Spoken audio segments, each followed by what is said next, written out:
प्रिय विद्यार्थियों, संज्ञा प्रकरण के पठन पाठन से संबंधित इस ऑनलाइन व्याख्यान में आप सबका स्वागत है।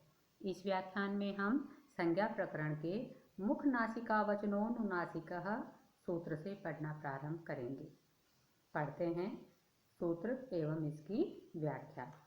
मुख नासिकावचनोनुनासिकः, इसकी संस्कृत वृत्ति है मुख सहित नासिकया उच्चार्यमाणे वर्णे अनुनासिक संज्ञः स्यात्। मुख सहित नासिकया, तृतीया का एक वचन, नासिका के द्वारा उच्चार्यमाणे उच्चारण किया जाने वाला वर्ण अनुनासिक संज्ञः स्यात्, अनुनासिक संज्ञक होता है। अर्थात ऐसा वर्ण जिसका उच्चारण मुंह के साथ साथ नाक के द्वारा भी किया जाए उसे अनुनासिक कहा जाता है। कल हमने अच के जो 18 भेद पढ़े थे उनमें ह्रस्व दीर्घ प्लुत उदात्त अनुदात्त स्वरित, इनकी परिभाषा जान ली थी कि इनके लक्षण क्या होते हैं।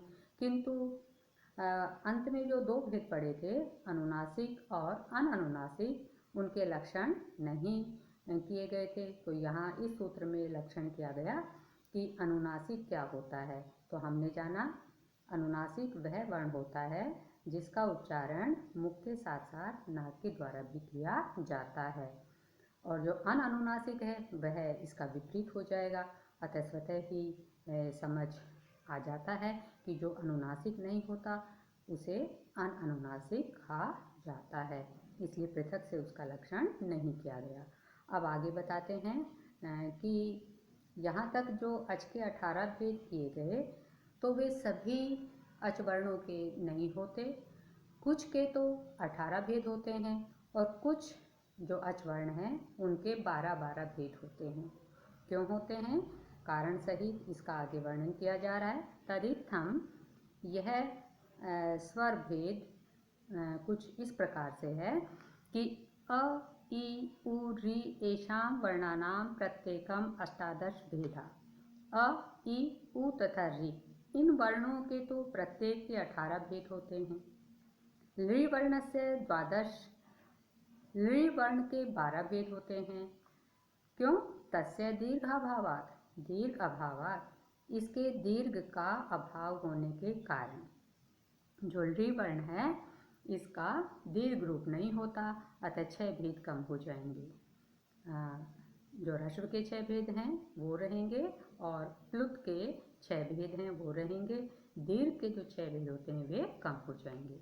आगे बताते हैं एचाम अपि 12 तेषाम ह्रस्वाभावात्, एच प्रत्याहार में आने वाले वर्णों के भी 12 भेद होते हैं प्रत्येक के, क्योंकि उनके ह्रस्व का अभाव होता है। हमने अच वर्णों में पढ़े थे ए ओं ऐ औच, यहाँ पर अलग अलग न कहकर ए ओ ऐ औ क्या कहा गया, एच। तो एच प्रत्याहार में हमने क्योंकि प्रत्याहार बनाना सीख लिया है, इसलिए माहेश्वर सूत्रों के आधार पर इस प्रत्याहार में हम 4 वर्णों को ग्रहण करेंगे, ए ओ ऐ औ, इनका क्रम यही रहेगा सूत्रों के अनुसार। तो इस तरह से यहाँ बताया कि जो भी स्वर वर्ण होते हैं उनमें अ इ उ रि, इनके तो प्रत्येक के 18 भेद होते हैं। लृ वर्ण के 12 भेद होते हैं क्योंकि उसके दीर्घ का अभाव होता है, उसमें दीर्घ नहीं होता है। इसी तरह से एच प्रत्याहार में आने वाले वर्णों के भी प्रत्येक के 12-12 भेद होते हैं क्योंकि इस वर्ण में ह्रस्व का अभाव होता है। अब आगे बताया जा रहा है कि कुछ वर्ण ऐसे होते हैं जिनके जो उच्चारण स्थान है और जिनको बोलने में जो प्रयत्न किया जाता है वह समान होता है।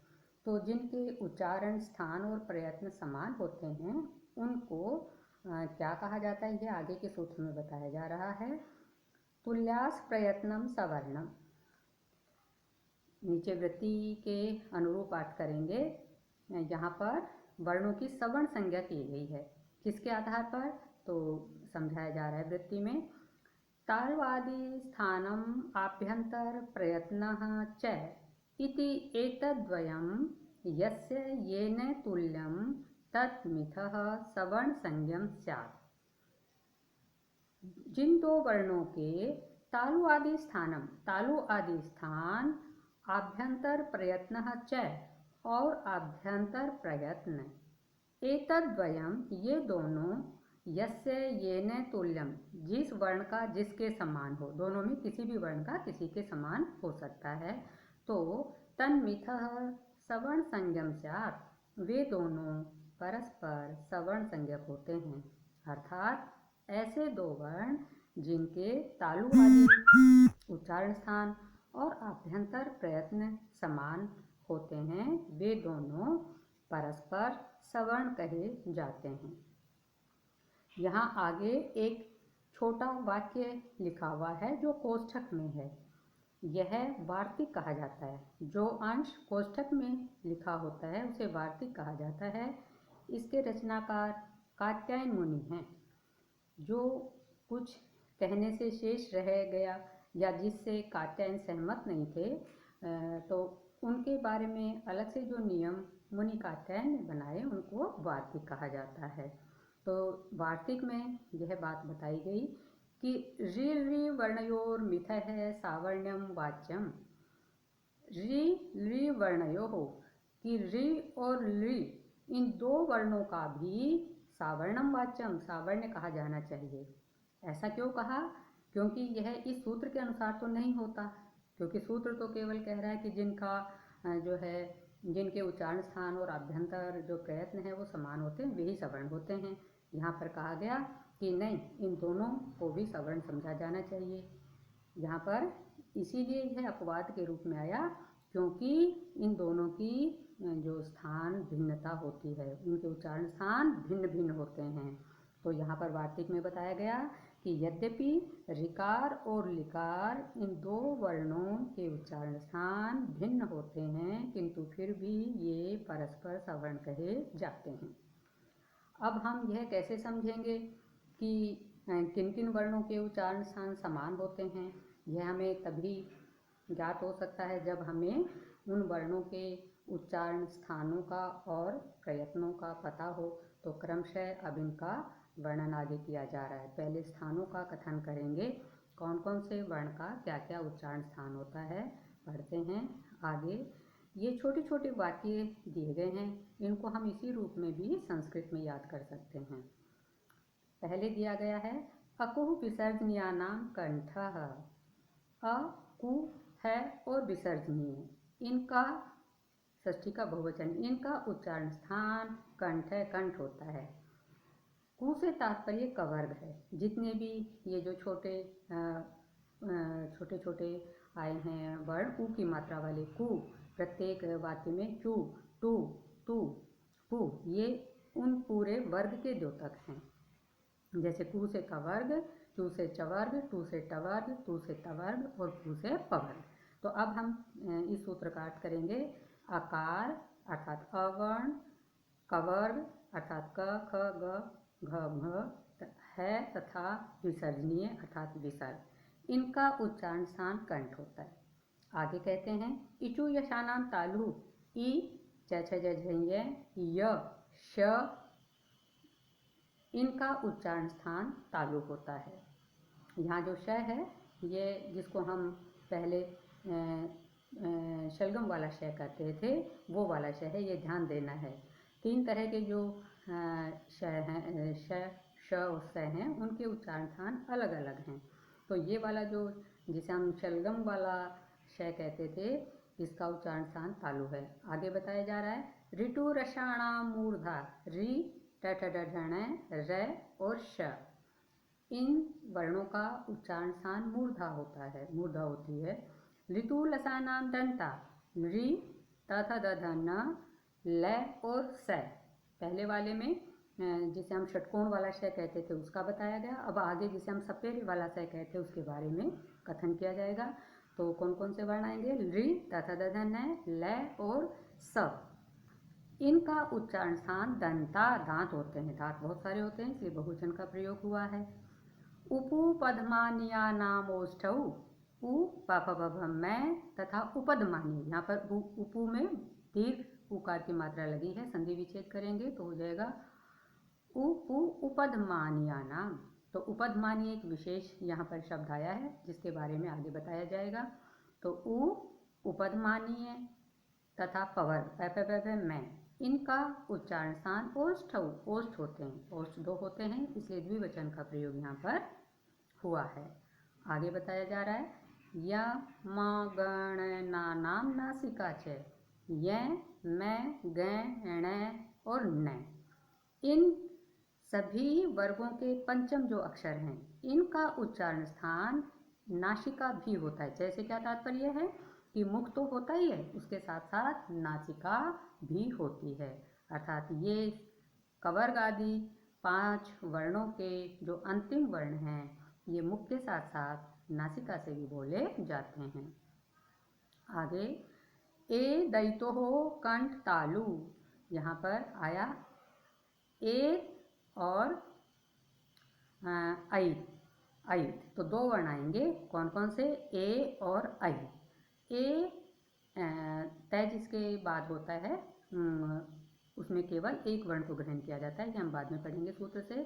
अभी केवल इतना जाने, ए दई तो संधि विच्छेद करेंगे तो हो जाएगा एत प्लस आई तो हो, षष्ठी का द्विवचन, तो दो वर्ण ग्रहण करेंगे ए और आई। इन दो वर्णों का उच्चारण स्थान कंठ तालु, कंठ और तालु होते हैं, एक नहीं होता, ये दो वर्ण दो स्थानों से बोले जाते हैं, कंठ और तालु से। ओ दैतो हो कंठोष्ठम, ओत प्लस औतो हो कंठोष्ठम, ओ तथा औ इन दो वर्णों के उच्चारण स्थान कंठ और ओष्ठ होते हैं, ये भी दोनों वर्ण दो स्थानों से बोले जाते हैं, ओ और औ कंठ और ओष्ठ से। वकारस्य दंतोष्ठम, वकार का उच्चारण स्थान दांत और ओष्ठ होते हैं, ये इसके भी दो स्थान होते हैं उच्चारण के। आगे बताया जिह्वा मूलीयस्य जिह्वा मूलम, जिह्वा मूलीय का उच्चारण स्थान जिह्वा का मूल भाग होता है। जिह्वा मूलीय क्या होता है यह भी हम आगे पढ़ेंगे, इसी पुस्तक में आगे बताया जाएगा। नासिकानुस्वारस्य, अब बताया जा रहा है कि अनुस्वारस्य, अनुस्वार का उच्चारण स्थान नासिका, नासिका होती है। यहाँ हमें समझना है कि दो शब्दों का प्रयोग हुआ है, अनुनासिक और अनुस्वार, दोनों के भेद को हम यहाँ जो लक्षण बताए गए हैं उसके अनुसार समझ सकते हैं कि अनुनासिक वर्ण वह होता है जिसका उच्चारण नाक के साथ साथ मुख से भी होता है, किंतु अनुस्वार वह होता है जिसका उच्चारण केवल नासिका के द्वारा होता है, यह दोनों में भेद है। यहाँ हमने विसर्जनीय और उपधमानीय, जिह्वामूलीय तथा अनुस्वार, ये नए शब्द पढ़े हैं, इनका लक्षण आगे किया जाएगा। माइसर सूत्रों में इनका कथन नहीं किया गया था। अब हम इनका उच्चारण करके देखें तो हमें पूरी तरह स्पष्ट हो जाएगा कि हाँ इनके उच्चारण स्थान यही हैं। उच्चारण करते हैं, अकुह विसर्जनीय नाम कंठ है, इसके वर्णों का उच्चारण करते हैं। अ कु के क ख ग घ ग, ह जैसे विसर्जनीय में राम है तो सब हमने देखा कहाँ से बोले जा रहे हैं, कंठ से। इसी तरह से तालु के वर्णों को देखें कि इचु यशा नाम तालु, कौन कौन से वर्ण आएंगे, ई च छ ज झ य श, बोले तो कहाँ से बोले गए, तालु से। आगे आया ऋतु रसाणा मूर्धा, बोलकर देखते हैं, रि ट ठ ड ढ ण र श, सब कहाँ से बोले जा रहे हैं, मूर्धा से। ऋतु लसानाम दंता, बोलते हैं रि त थ द ध न ल स, दांत से आवाज आ रही है, बोला जा रहा है, इसलिए ये इनका उच्चारण स्थान दांत हैं।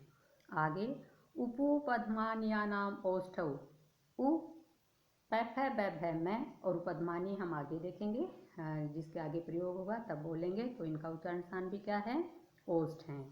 यम गण ना नाम नासिका छ, बोलते हैं य मैं ग ण न, तो मुंह के साथ साथ नासिका का भी प्रयोग हुआ। ए दैतो हो कंठ तालु, तो यहाँ पर हम बोलते हैं ए आई, आवाज़ कहाँ से आ रही है, कंठ से भी आ रही है और तालु की ओर जा रही है, तो दो उच्चारण स्थान हुए। ओ दैतो हो कंठोष्ठम, ओ औ कंठ और ओष्ठ दोनों काम कर रहे हैं। वकारस्य दंतोष्ठम, व दांत और ओष्ठ दोनों काम कर रहे हैं। जिह्वा मूल्य से जिह्वा मूलम, यह हम आगे जहाँ इसका प्रयोग होगा वहाँ उच्चारण करके देखेंगे।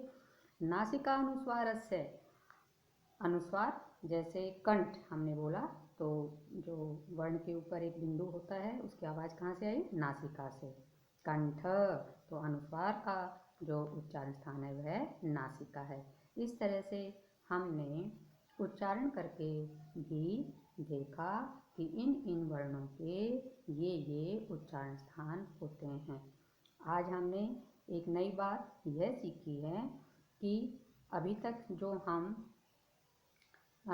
3 तरह के श को प्राय यह कहते आए थे कि शलगम वाला श, फिर हम बोलते थे षटकोण वाला श, फिर हम बोलते थे सपेरे वाला स। उनको अब हम क्रमशः बोलेंगे तालव्य शकार, मूर्धन्य शकार तथा दंत्य शकार।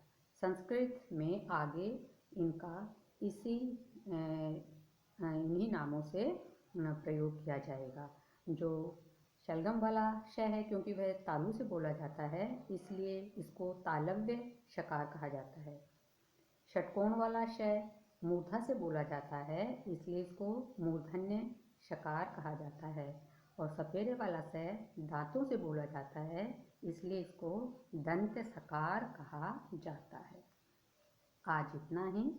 आप सभी नियम अनुपालना के साथ प्रसन्न रहें। धन्यवाद। जयतु संस्कृतम, जयतु भारतम।